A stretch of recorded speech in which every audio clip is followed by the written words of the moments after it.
लागू करागला एटी अधिक लोक कई गैदरिंग करंतु नहीं जदि आईन की हाथ को नेबे आपण माने असुविधा पड़े कई आईन की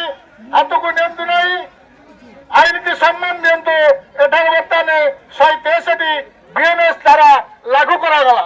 सरकारी जगह जबरदखल नहीं पेट छेला पालटिला रणक्षेत्र।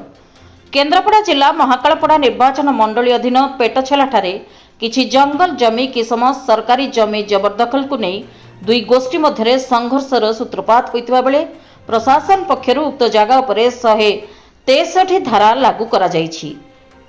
पेटछेलार किछि जंगल किसम सरकारी जमी को किछि बेंगली परिवार आज को 2 पीढ़ी हेब चाष करी चली आसुथिबा बेले वर्तमान उक्त जगह को अन्य एक गोष्ठी निजर बोली दाबी करिबारु उभयଙ୍କ ମଧ୍ୟରେ गंडगोलर सूत्रपात हेबारु मामला थाना प्रशासन निकटरे पहुंचीथिला। आज प्रशासन उक्त जगह निकटरे पहुंची परिस्थिति अणायत्ता देखि 163 धारा लागू करिछि। एने कोन रहिछि स्थानीय लोकमानक प्रतिक्रिया आसंतु देखिबा। सोनाली मान्ना घर पेटछेला आमर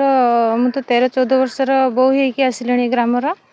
आम ससुर स्वामी समस्ते चाष करुले एबे मध्य मु करुछि चाष एते दिन आमर किछि कंप्लेन नहीं किछि झुट झमेला नहीं किछि नहीं आमर हठात मात्र आम बिलरे धान काटुथिलु हठात मात्र आसिक पुलिस प्रशासन कहूँ उठी जाओ कहीं उठिबु आम हक चाष करुछु जंगल जगार आ से माने कहबा को किए से पशि जाय कि कहूँ एटा आम जगह आम चाष करुछु आम छुआ पिला केमती चलिबो कौन करिबो आम सेटा देखिबुनी आम चाष करिछु त आम अमल करिबु को दिन हमर किछि नहीं हठात मात्र आसी कहले आम कहीं शुणिबु से आम जानिनु से लोक को आम चिन्हिनु जानिनु पुलिस प्रशासन आसिक आम धान काटुलु बिलरे सब स्त्री लोक मैंने सब काटुलु से मैंने आसिक पुलिस प्रशासन धरिक आसिक कहले जे तुम बिलर उठी आस कहीं आम उठी आसबू आम तो हक चाष करें चाष करी धान नहीं जीवु ना आम छुआ पिला आम तो निजे चलू केमती आम चाष करूँ आम न्याय दरकार आम सरकार आमको न्याय दिंतु। कनकलता पात्र आम आज दीर्घ बापा अम्बलू आम तो ये जन्म आमर आज 45 वर्ष बयस है मोर हेले बापा हरिका जंगल फंगल सफा करी चाष करथेला एबे आम चाष एते वर्ष होउची को दिन गंडगोल किछि झमेला झूठ झमेला किछि नहीं हठात आसिकरी अलगा लोक आसिकरी आमको धान कटा बेले उठे देलेनी धान कटा बिलरू कहला आम एटा आम दखल तुमको आम तुमको चिन्हिनु कि जानिनु शिशिर आड़े शिशिर राउत सी कहले ताके तो आम कौ दिन देखिनु मु भी एपर्यंत चिन्हिनु ताकू सी आसिक ये कहूँ मो जगह मते लोक बिकी मु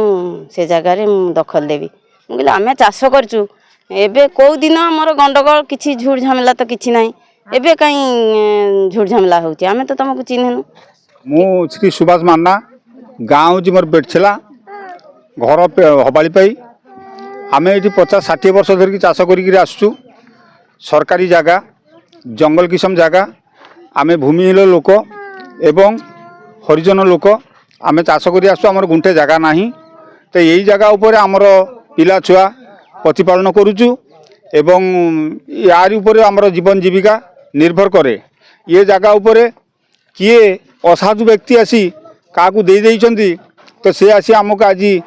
हैरान हरकत करुचंती ता जगह बोली से दाबी करुची धान काटिबा को दउना पुलिस आणिक आमको हैरान हरकत करुची आमको धान उठेबा को दउना तेणु ये जगह उपरे यदि आमर जीवन चली जाए तथापि आम ये जगह छाड़बू नहीं कि ये जगह उपरे दरकार पड़े संग्राम करिबु आमे। गत 2 दिन हेबा पुलिस फोर्स परिस्थिति नियंत्रण को आनी समाधान सूत्र बाहर करिबा पई चेष्टा चलाइथिबा बेले गतकाली शनिवार अपराह्न रे दुई गोष्ठी मध्यरे खेतर धान उठाइबा को नै हाताहाती परिस्थिति सृष्टि होइतिला। घटनास्थल रे एडिशनल एसपी और महाकालपड़ा तहसीलदार उपस्थित रही दुई गोष्ठी को घोड़ाइबा सह घटनास्थल को 163 धारा लागू करागला बोली घोषणा कराजिबा परे परिस्थिति नियंत्रण को आसीतिला। परे चाष जमी रे नाली पताका मरा जाई ताहाको विचार शेष न हेबा पर्यंत सरकारी हिसाब रे निषिद्ध घोषणा करथिले। वर्तमान परिस्थिति नियंत्रणाधीन अछि एवं आमे हमर पुलिस फोर्स तथा हमर एडिशनल तहसीलदार आरआई आमे समस्ते ए स्थिति उपरे नजर रखिछु एवं आर परे कौन करा जिवो आपण मानकु जणैबो। घटना प्रकृत में ये जो जमी थिला से जमी उपरे किसी लोग चाष करुले एवं से जमी उपरे उभय गोष्ठी भितर प्रॉब्लम थिला तेणु से विषय रे जो गंडगोल है तो मते उपजिलापाल निर्देश देते ये आसिक जो जगह अच्छी धान होटा को आम तो सीज करने से कम करने आसलु एवं से कम तो ए बर्तमान चालू रही आगु को जहाँ हम जन दिया नहीं कथा हूँ ग्राम्य जंगल जमी ओडिशा सरकार जमी तेणु तापर जहाँ डिसीजन हम बर्तमान ओडिशा सरकार जमी से एवं जहाँ किसी अच्छे ओडिशा सरकार अधीन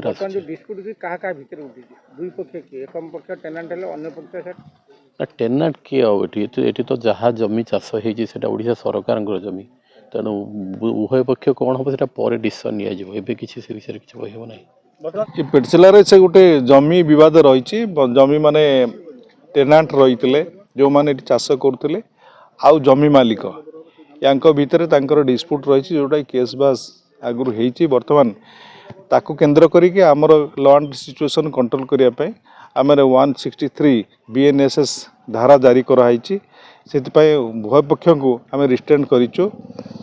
आउ तहसीलदार महोदय अच्छा से आटाच करेंगे तेणु ये शांति श्रृंखला बजाय आमर गोटे प्लाटून फोर्स भी अच्छा मजिस्ट्रेट अच्छा SDPO प्रेजेंट अच्छा आम हैंडल कर केन्द्रापड़ा भली चर्चित जिले में उपकूल बेल्ट रे एभली संवेदनशील घटना को नहीं जिला प्रशासन आगामी दिन में कि कार्यानुष्ठान नेउछि ताहा देखिबाकू बाकी रहिला। महाकालपड़ा केन्द्रापड़ारू प्रवेश महापात्रଙ୍କ रिपोर्ट जन अधिकार लाइव।